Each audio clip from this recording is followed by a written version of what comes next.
Mesdames et messieurs, bonsoir. Merci de nous préférer pour vous informer les titres du journal. L'actualité est marquée par la rencontre entre le ministre des Affaires étrangères et les représentants des organisations onusiennes en Guinée. Les Nations Unies réitèrent leur engagement à soutenir la transition en cours.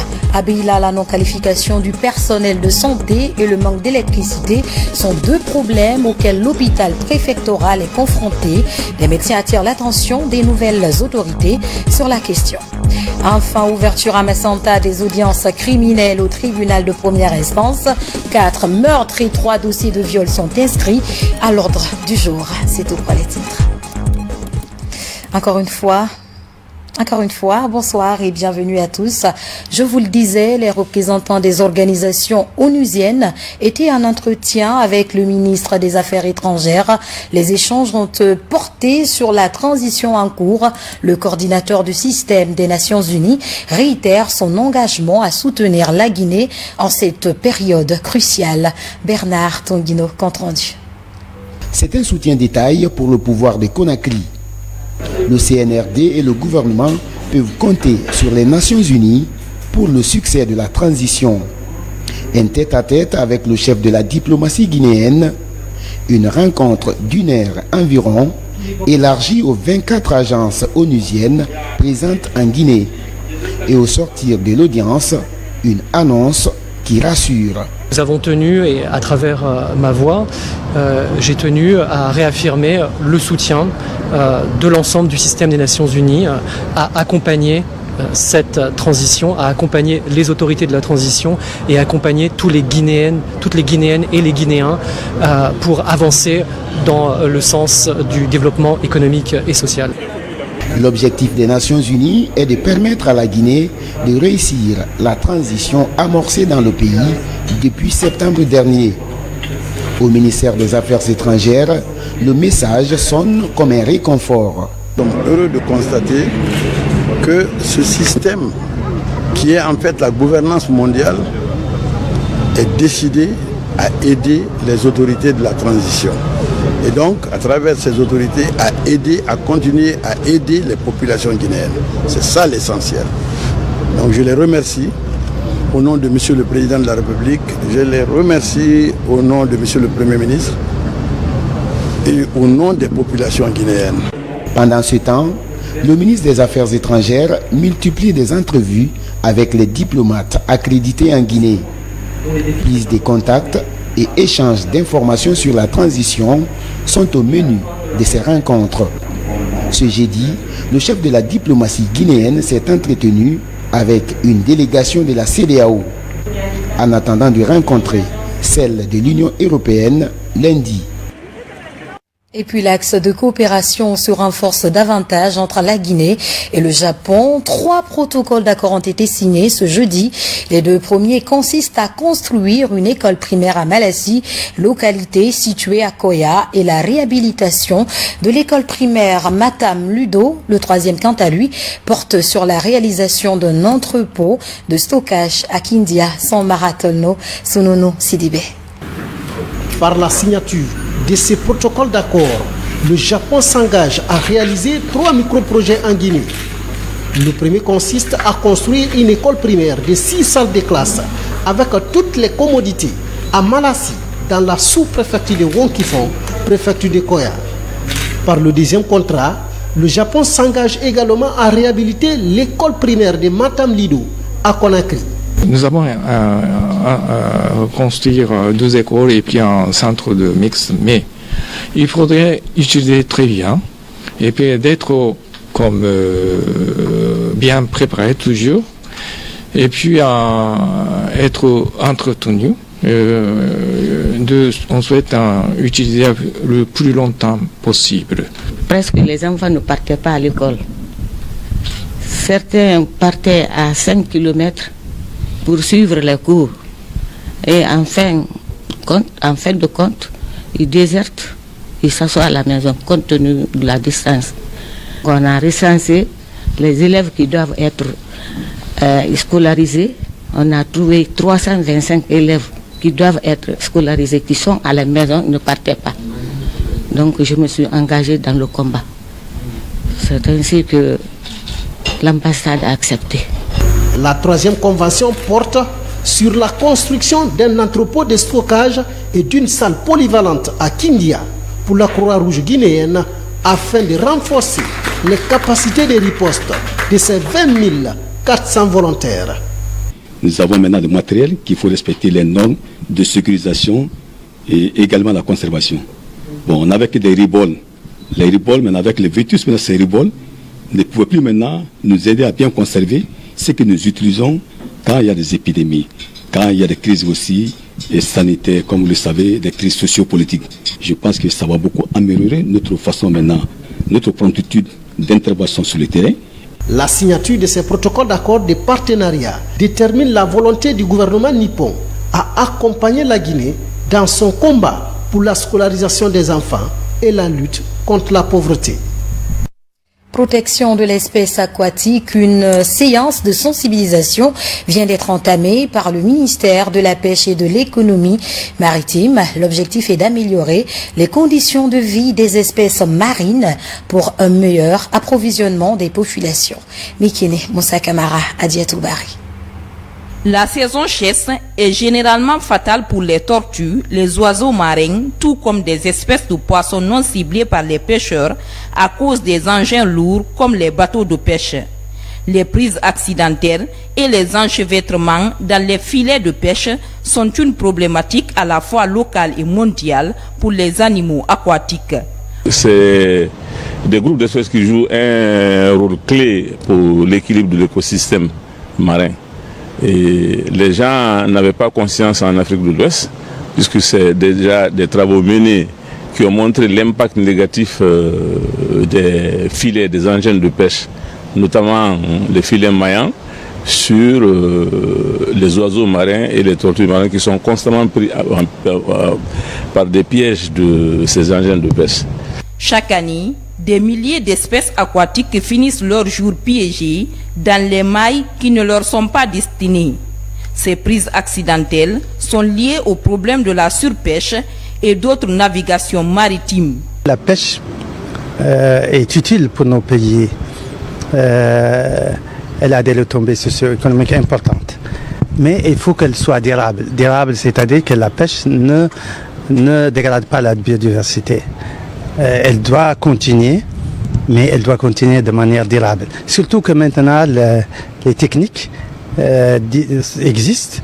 L'une des priorités du gouvernement est d'assurer une gestion saine pour une exploitation durable de nos ressources halieutiques. Cette gestion devrait sans doute passer par une évaluation régulière de la situation des stocks. Pour ce faire, vous pourrez compter sur le soutien et l'accompagnement du gouvernement autant que faire se peut. Ces captures accidentelles affectent les pêcheurs. Elles causent des problèmes de gestion, une perte de temps et d'argent considérable en raison du matériel endommagé et des méthodes inadéquates.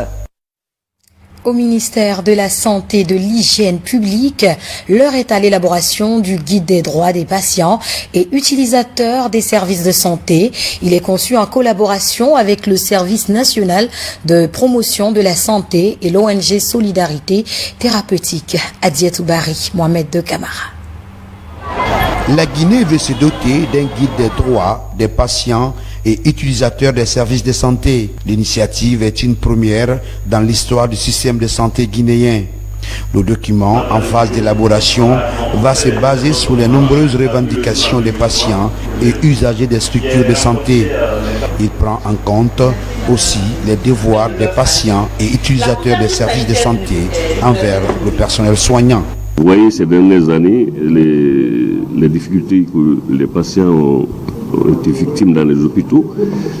Il faut essayer de mettre les points sur les i, dire aux patients quand ils viennent à l'hôpital quels sont leurs droits, quels sont leurs devoirs aussi pour en tenir les structures sanitaires.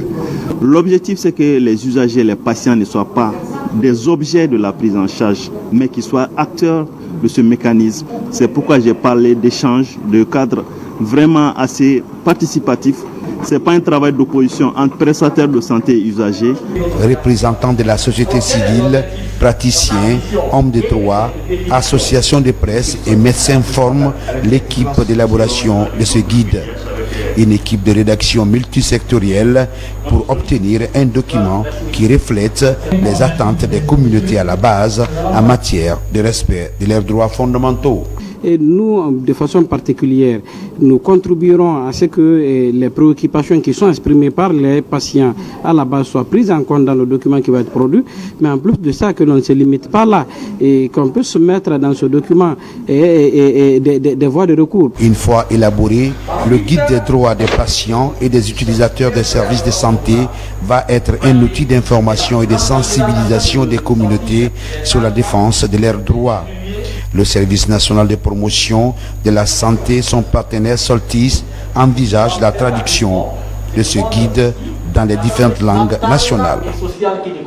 Nous poursuivons cette édition. L'hôpital préfectoral de Beila est confronté à de problèmes majeurs qui sont entre autres la non-qualification du personnel de santé et le manque d'électricité. Des médecins attirent l'attention des nouvelles autorités sur la question. Makeme Donzo.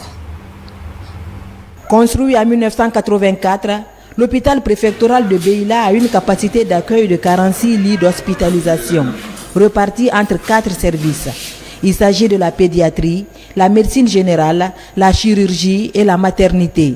Dans ce centre, seulement 13 agents sont au compte de l'État, parmi eux 2 médecins, qui s'entraident avec ceux du CMC de la sous-préfecture de Senko pour subvenir aux besoins des malades. Nous avons juste fait une petite installation solaire juste pour le bloc opératoire. Et maintenant, si c'est en plein jour, l'installation solaire que nous avons fait juste pour le bloc opératoire, ça nous permet de faire nos prix en charge. Et actuellement, comme Beila, le courant vient de 18h jusqu'à 0h30. Donc, ça nous permet de stériliser nos boîtes, tout ça là.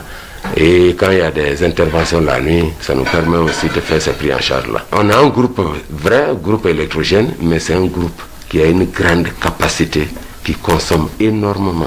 Et c'est un groupe qui est vieillissant.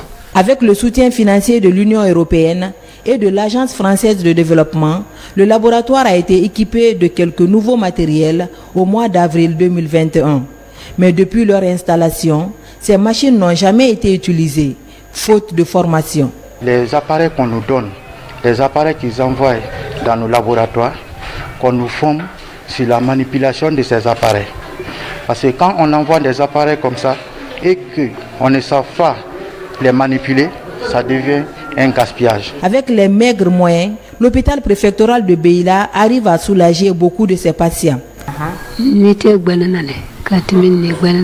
J'avais des problèmes respiratoires, mais aujourd'hui, je remercie Dieu. Ça va vraiment.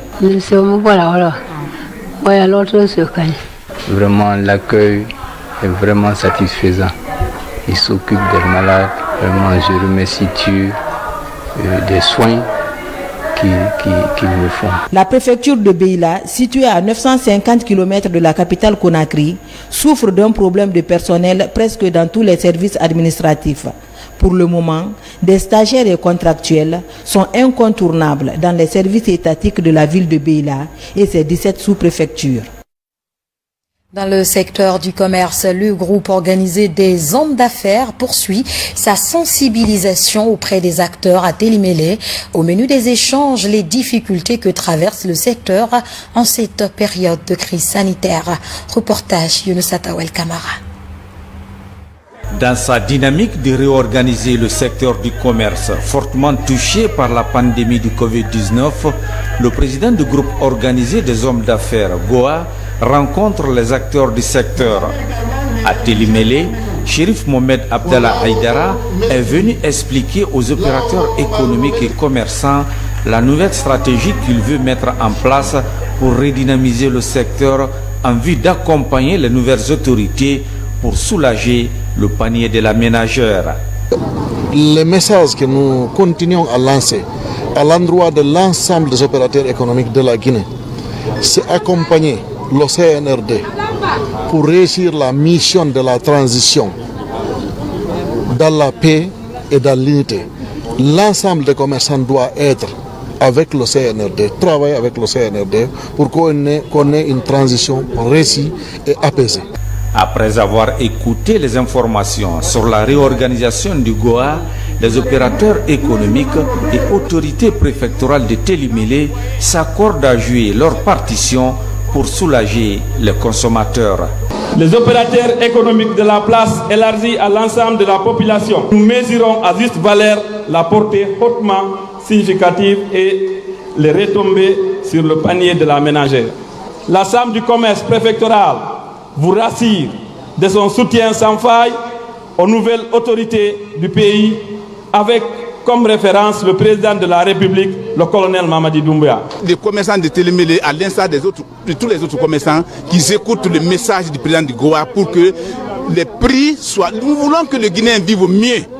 Au cours de cette rencontre d'information et de sensibilisation sur le commerce, les opérateurs économiques ont évoqué quelques difficultés auxquelles ils sont confrontés. Il s'agit notamment du manque d'électricité pour la conservation des produits locaux et surtout le mauvais état de la route pour le transport des marchandises. Nous vous proposons à présent ce communiqué du CNRD.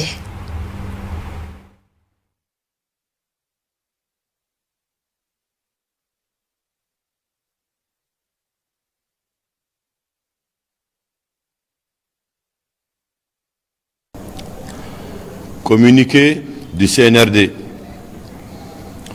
Dès la prise du pouvoir par le CNRD, le 5 septembre 2021, il a donné la priorité à la stabilité, la réconciliation entre les Guinéens et la paix sociale, en prenant l'engagement d'assurer la sécurité des personnes et des biens à tous les citoyens de notre pays.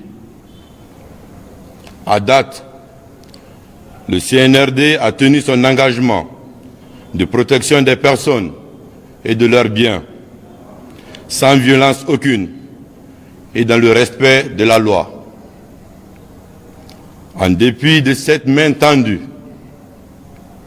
le CNRD a le regret de constater que des agissements de certaines formations politiques et activistes sont de nature à troubler l'ordre public et la quiétude sociale. Le CNRD prend à témoin l'opinion nationale et internationale sur ces agissements dont le but est de saper la paix et la quiétude des Guinéens et porter préjudice à la transition apaisée en cours.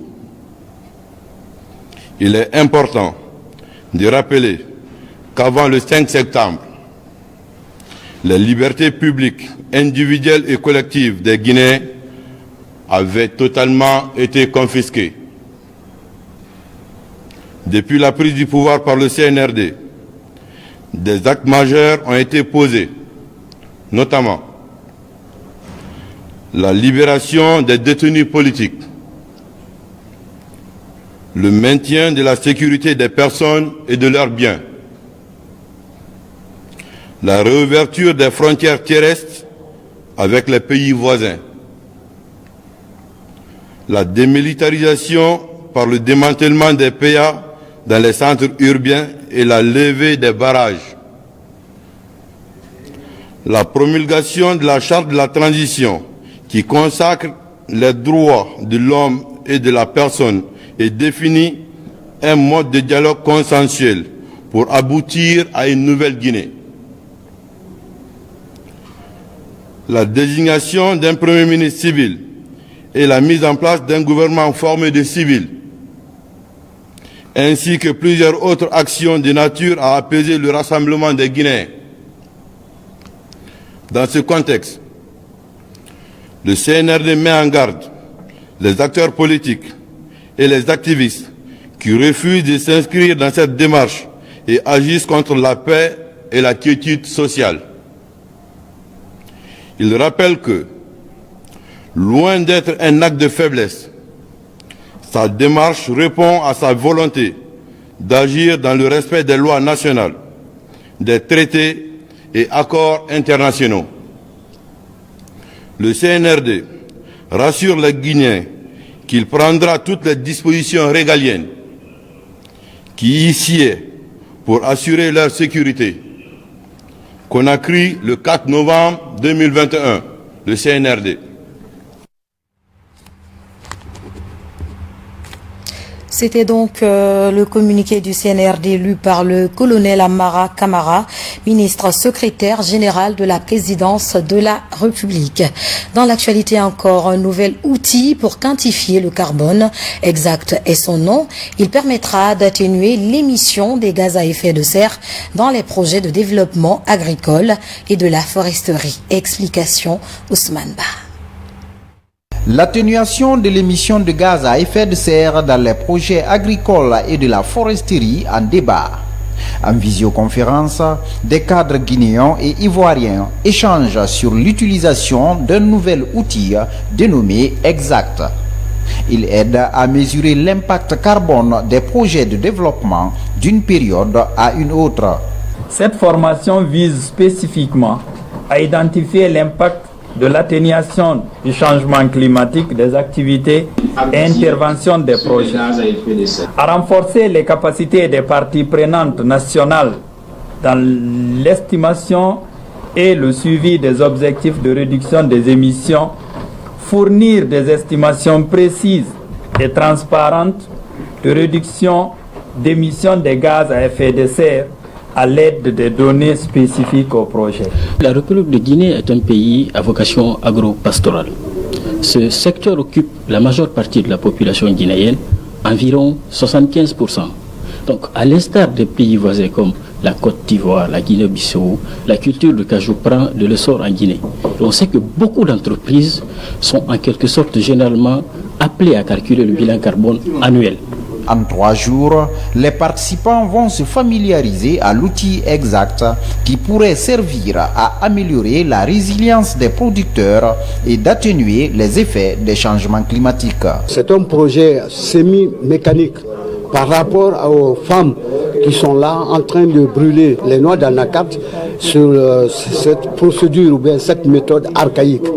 Mais les outils que nous allons utiliser au niveau de ce projet-là nous permettront au moins, plus ou moins, de changer la méthode de travail. Cette initiative de la FAO vient renforcer le projet dénommé Appui au développement de la filière de noix de cajou au nord-ouest de la Guinée. Ouverture à Massanta des audiences criminelles au tribunal de première instance. 4 meurtres et 3 dossiers de viol sont inscrits à l'ordre du jour et disons que le ministère public entend jouer pleinement son rôle afin que justice soit rendue pour les victimes. Mohamed Saléoupay, Mohamed Lamine Diallo. Parmi les nombreux dossiers inscrits au rôle, celui du viol présumé d'une fillette de 3 ans enregistré dans la sous-préfecture de Koyama le 23 juin dernier. À cause de l'absence de la partie civile, le procès est renvoyé au vendredi prochain. Le second dossier est un viol sur une mineure de 15 ans dans le district de Néridou, situé à la périphérie de la commune urbaine. Au terme des débats, le tribunal rend son verdict.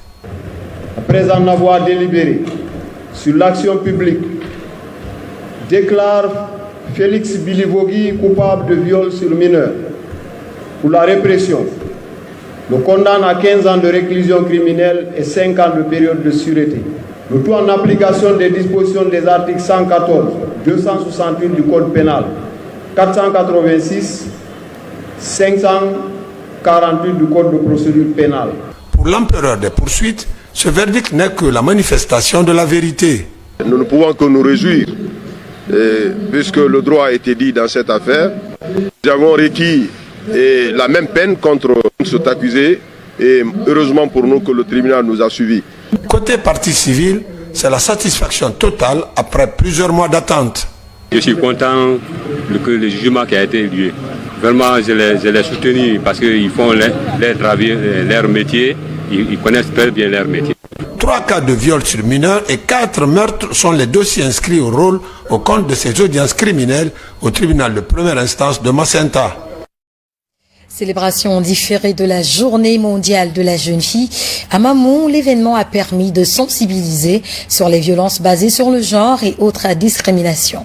Reportage Mamadou Paté-Baldé. signe Génération numérique, notre génération, que le club des jeunes filles leaders d'Omamo a célébré la journée mondiale de la jeune fille. C'est pour moi un très grand plaisir de prendre la parole à mon nom personnel et au nom de tout mon cabinet pour vous remercier et vous souhaiter la bienvenue.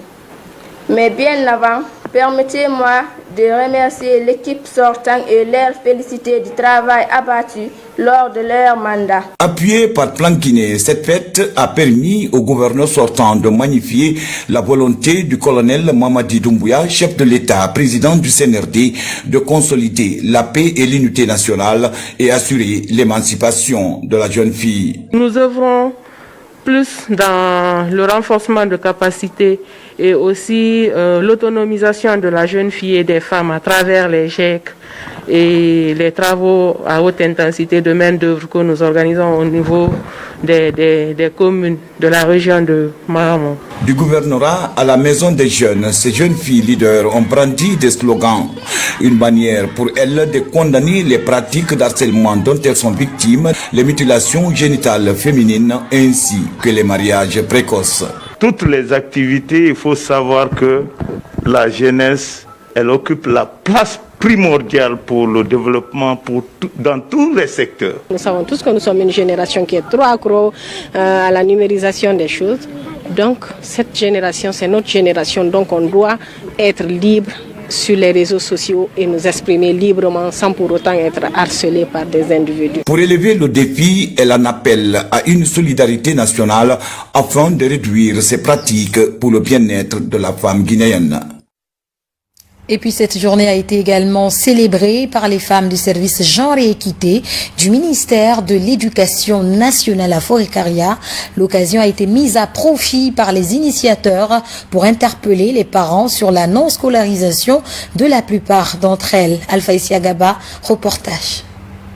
À Forêt-Caria, le taux de scolarisation des jeunes filles est jugé faible. Il est estimé à 37% selon les autorités. Raison pour laquelle la ville est choisie cette année pour célébrer la journée nationale de la jeune fille. L'occasion pour les autorités préfectorales et les femmes du service genre et équité du département de l'enseignement préuniversitaire de renforcer les messages de sensibilisation sur la nécessité de scolariser cette couche. Forêt-Caria fait partie parmi les préfectures où le taux de scolarisation est faible. Donc c'est pourquoi nous avons choisi la préfecture de Forêt-Caria. Les enfants sont très importants. C'est d'appeler la conscience de tous les parents d'élèves d'accepter d'envoyer leurs enfants à l'école. C'est pour cette raison que depuis à la base, il faut accepter de mettre ton enfant à l'école avec un suivi. Quand l'enfant est suivi, depuis dès le départ, et qu'on laisse l'enfant aller à l'école et qu'il ne traîne pas, vous verrez un résultat là demain. Cette célébration de la journée nationale de la jeune fille est couplée d'une remise de kits scolaires aux lauréats de la préfecture de Forêt-Caria. Je demande aux filles qui revendent aux différents marchés d'aller à l'école, d'autoriser à leur mère d'aller à l'école. L'école est bonne parce que tu peux avoir ton avenir dedans et l'intérêt que tu veux. Nous qui sommes au ministère, nous sommes convaincus qu'on a opté pour un métier contraignant et délicat, qui est notre métier éducateur. Donc, à notre tour, nous avons demandé aux enfants de redoubler d'efforts. Comme Forêt-Caria, l'éducation des enfants est reléguée au second plan dans plusieurs villes du pays. Un défi que les nouvelles autorités entendent relever afin que l'éducation pour tous soit une réalité en Guinée. Le salon des productions locales, qui est à sa première édition, a pris fin le samedi à Conakry. Une semaine durant, les artisans, producteurs agricoles et autres ont exposé leurs produits. L'objectif visé par cet événement est la promotion du Made in Guinée. Yaya Silla.